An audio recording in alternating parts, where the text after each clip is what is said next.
I think it's only fitting after hearing President Milanovic and President Pahor that I start with a thank you message. And of course, President Pendarovsky, but a thank you message because the rest of us that are not yet within the European Union are really blessed to have friends like you, President Milanovic and President Pahor. We are really blessed to have you there to speak for us, to fight for us, and to convince the rest of the members of the European Union that we deserve to be there.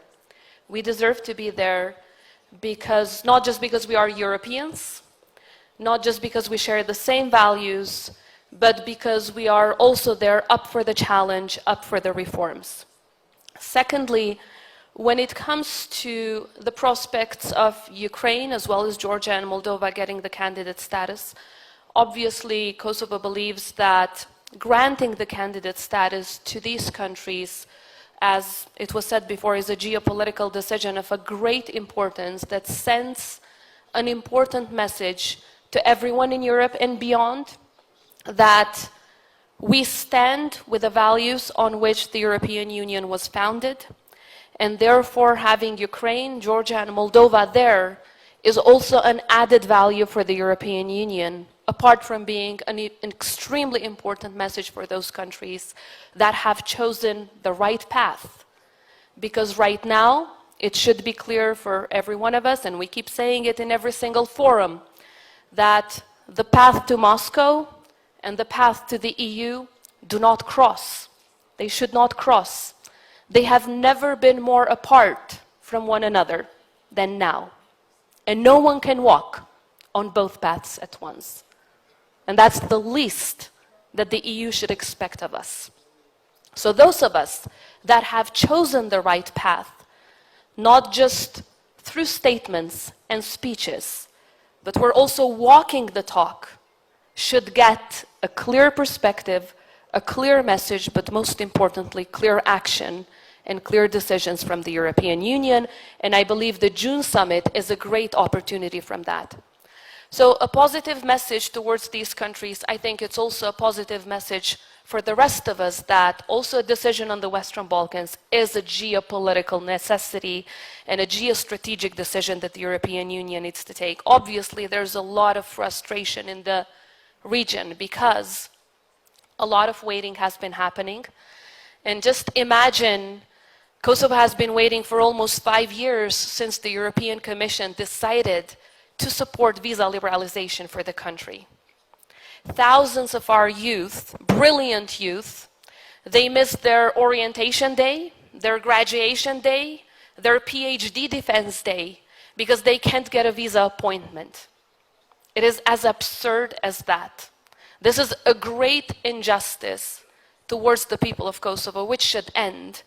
And of course, I want to once again call upon all the member states of the European Union to make this very easy decision. This is not a tough decision to make. It's a very easy decision because we have fulfilled all of the criteria and because there's absolutely no reason to keep the people of Kosovo in a ghetto.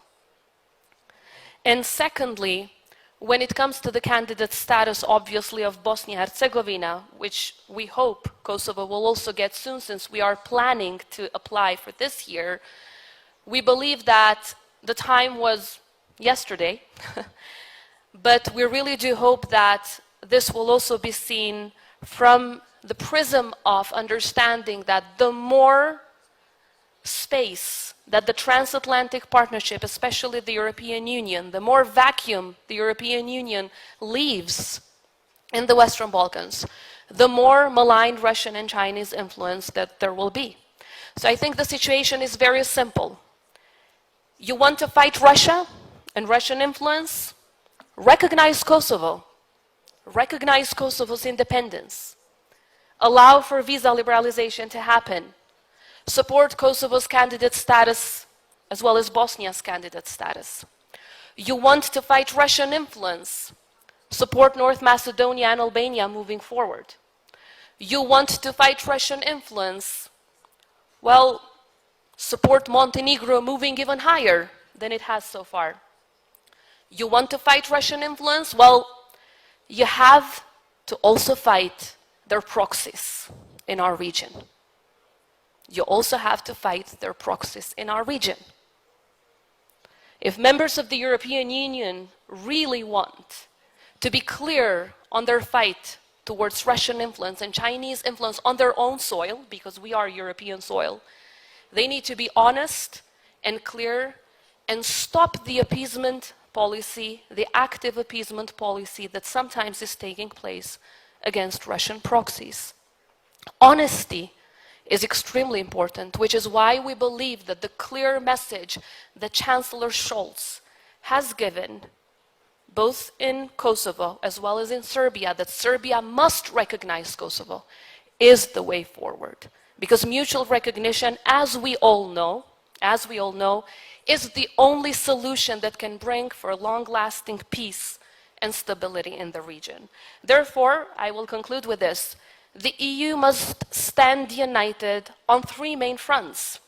The first one, obviously, is Ukraine, because in response to Russia and its proxies, we need to make sure that the unity of the European Union continues to be our most important power, to show that the power in partnership is what's going to win this war. Secondly, the European Union must show that it is united in response to the aspiring democratic countries, and I note again, democratic countries, those that truly work for rule of law, democracy, and human rights, in order to allow for accelerated membership for these countries, including the Western Balkans. And finally, the EU must stand united when it comes to Kosovo. First, for the 5 non-recognizers to show that they truly are against Russian malign influence and therefore recognize Kosovo. Secondly, support visa liberalization. And finally, also support our candidate status once we apply. It may seem as nothing to some, but in the candidate status there is hope. There is hope. And there is seriousness on the way and the response that the EU sends to us. And that means if we get a candidate status, it means that the message they're sending to us is that they want us in. And what the Western Balkans needs right now most is a clear message that our seat, our place, where we belong, is in the European Union. Hopefully, in the June summit, we're going to hear encouraging messages like this, but at the same time, we need action. And let me conclude once again by reconfirming what I think is only fitting after President Zelensky's speech. We stand with the people of Ukraine. We stand with Ukraine because through standing with Ukraine, we're standing with the very values that are at the foundation of our country. Protection of human rights, protection of democracy, and never allowing one to bully the other just because they have the military might. Thank you very much for your attention. Thank you.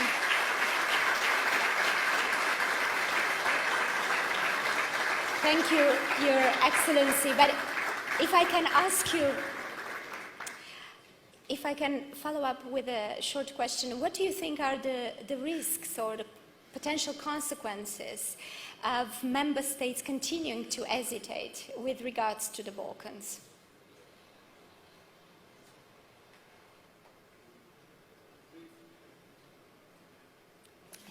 Is this working? Yes.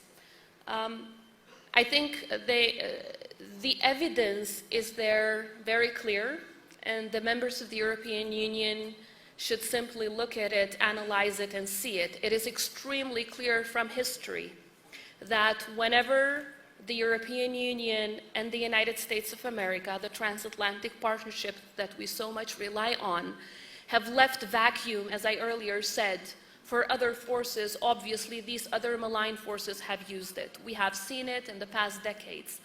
But what the evidence that is clearer nowadays in the past few years, which is fresh, even very much fresh from the oven from Lavrov's as well as Putin's recent statements, is that their interest is to expand the conflict beyond Ukraine. It was also reconfirmed by President Zelensky today. They want to make sure that there are other conflict zones within the European continent. And Putin has been talking a lot about Kosovo, a lot about the Western Balkans. Obviously, he wants to make false narratives and false comparisons. But there is only one comparison that can be made, and that is what is Putin doing today, Milosevic was doing a few decades ago in our region, committing war crimes, crimes against humanity, and genocide. That's the only comparison that can be made. But another thing that Putin tells us is where he wants to target next. Obviously, through all kinds of influence, starting with propaganda machines that they are using in the Western Balkans. A lot of disinformation is happening. And then with all kinds of hybrid wars that they would want to see in our part of the region. So it is extremely important that the European Union understands that the more they delay the integration of the Western Balkans within the EU, within the Union, the more space Russia will have to increase its influence and potentially also destabilize the region. So I really do hope that this will be taken into account in the next summit, as well as the next summits, because obviously we know that, and we've learned it the hard way, that these things are lasting longer than they should. They will take this into account and support all of us to move forward on a merit-based process. Thank you so much. I would like to continue a little bit in that direction and move on to